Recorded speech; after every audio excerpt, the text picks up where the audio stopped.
Hi, welcome to the video. My name's Dychronic, and today I want to talk about the best raid weapons from the Vow of Disciple raid. And obviously I've not gotten every single one of these weapons and used them all, but from my research of the different perks, including all of the new perks available, the combinations of these weapons with other weapons in the current meta and the artifact mod, and frankly some weapons that are just currently missing from the archetype list, like for example the 4-burst pulse rifles, that just make these interesting. Without further ado, let's go ahead and get started. At number 7 we have the Collective Obligation 390 Void Exotic Pulse Rifle, and this is literally the raid exotic, and in my opinion the least exciting item from the raid. Now don't get me wrong, I still think that this is actually a good weapon and it can be used in high level PvE content to essentially spread around void debuffs from the enemies whenever you want to, and this is something that works really well with this subclass synergy. The problem is that this fills a very niche support role, just like Aegir's Scepter did, which aimed to spread around stasis stuff for your stasis teammates. While technically good at crowd control and affecting your enemies, it's not a lot of fun,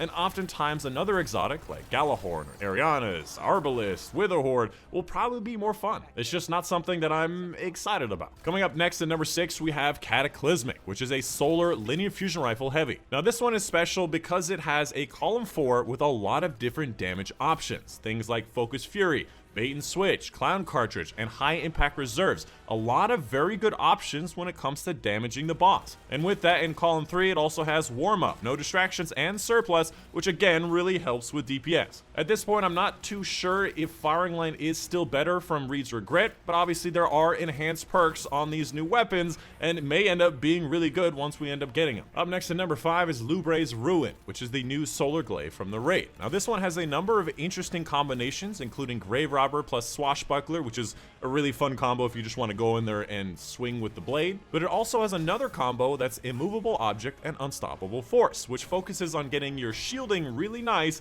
and getting a bonus damage from shielding, getting bonus energy from shielding, and seems interesting, but it's too early to tell. Up next at number 4 we have the Insidious. Now this one is extremely unique because it is the only 450 RPM 4-burst pulse rifle that's in the energy slot, and the only other 4-burst is actually going to be the kinetic version from the Garden of Salvation raid. So these types of pulse rifles are very rare. And not only that, it also has a very good set of perks. Column 3 has Stats for All, Demo, and Rapid Hit. Column 4 has One for All, Adrenaline, and Rampage, and the stats are comparable to the other ones, which is a really good combination of stability and range, which I think a lot of people are forgetting about, again, because it's just so rare to actually see one. After that, at number 3 we have the Submission, which is a kinetic lightweight SMG. And if you like Recluse or Funnel Web, this is your kinetic version, and it has a lot of really cool things about it. First of all, 100 recoil direction is the perfect recoil direction, just like with Recluse. And on top of that, has great perks like Overflow Subsistence in column 3 and Frenzy and Demo in column 4. So if you like SMGs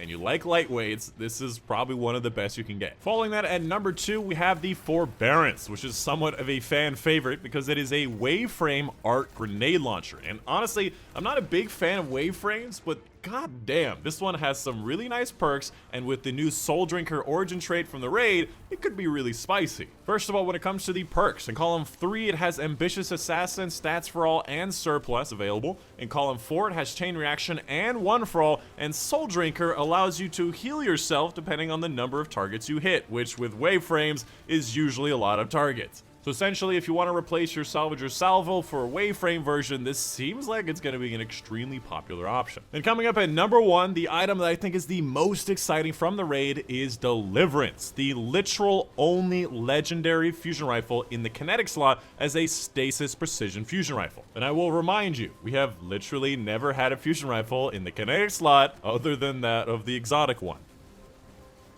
Bastion, I remember the name. Yeah, I didn't forget it. And to remind you, it is a precision frame, which is the same as main ingredient, which is very strong in the Crucible right now. However, not as strong in PvE as compared to the rapid fire frames. When it comes to the perk options, in column 3 it has Demo or Sleight of Hand, which works really well with this particular kind of weapon, and in 4th column it has Chill Clip, Adrenaline, and Warm Up, all incredible perks. And of course, a big thank you to my patrons on Patreon. Truly, these videos would not be possible, and the spreadsheets that are coming very soon, without support from my Patreon. So if you want to see these continue, please check it out in the description down below. And if you wanted early access to some spreadsheets, again, check out the Patreon. Specifically, a big thank you to Mom and Dad, Christian Thompson, Dr. Strange, Kelly Allen, Monday, Steve Bachmanwitz, Raymond Jr., New Panther, Casey Reagan for the support on Patreon. And that's it. Hope you guys enjoy my next Dychronic, and I'll see you guys on the next one.